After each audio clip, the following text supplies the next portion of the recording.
మేము soya chip ములక్కాడ కూర వండుతున్నామండి. చాలా బాగుంటుందండి, చాలా రుచిగా ఉంటుంది. ఉల్లిపాయ ముక్కలు సామగ్రాలు చెప్తున్నాను చూడండి. ఉల్లిపాయ ముక్కలు, పచ్చిమిరపకాయ ముక్కలు, ములక్కాడ, సోయా చిప్పు అండి. అందులో సోయా చిప్స్ ఏం చేస్తారు? అది బాయిల్ చేసుకోవాలండి. కొంచెం వేడి నీళ్ళు పెట్టి పసుపు వేసుకొని బాయిల్ చేసుకొని మనం ఉంచుకొని గట్టిగా పిండుకొని దాంట్లో వేసుకోవాలండి. కైమా కూర ఎందుకు పని చేయదండి, చాలా బాగుంటుందండి, చాలా రుచిగా ఉంటుందండి. ఇందాక కావాల్సిన సామగ్రాలు ఏం చూపించాం కదండి, ములక్కాడ సోయా చిప్పు కూరకే. ఇప్పుడు చూడండి, నూనె మరిగింది, ఉల్లిపాయలు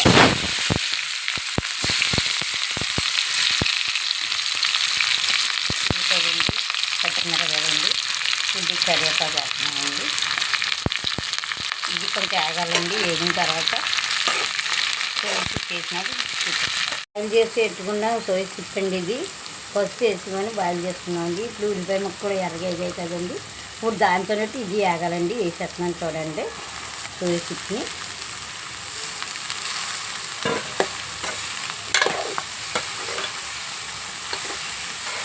ఇలాగా మగ్గింది కదండి. దీంట్లోని ఇప్పుడు ములక్కాడలు వేస్తున్నానండి. ములక్కాడలు వేసిన దాంట్లోని ఇప్పుడు తగినంత కారం అండి,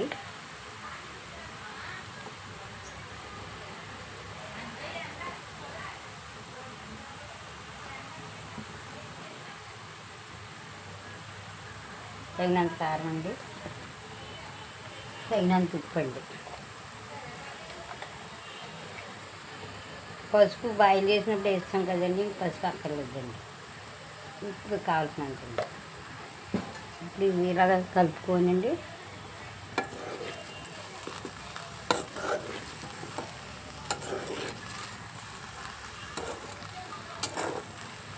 ఇప్పుడు దీంట్లోని తగినంత వాటర్ వేసుకోవాలి.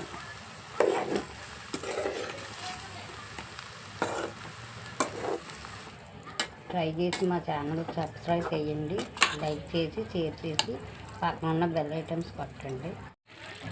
చూడండి, కర్రీ రెడీ అయిపోయిందండి. ములక్కాడ సోయా చిప్పు కూర అండి, కైమా కూరలాగా ఉంటుంది. ఇప్పుడు మసాలా వేస్తున్నాను చూడండి. కొంచెం గరం మసాలా వేసుకుంటే బాగుంటుందండి. చిప్పు ములక్కాడ కర్రీ అండి, చాలా రుచిగా ఉంటుందండి, బాగుంటుందండి. కైమా కూర ఎందుకు పని చేయదండి, ములక్కాడ కైమా లాగా ఉంటుంది చూడండి. సోయా చిప్పు కూర మీరు కూడా ఇలా చూసి ట్రై చేసుకొని మీరు వండుకోండి, చాలా రుచిగా ఉంటుంది.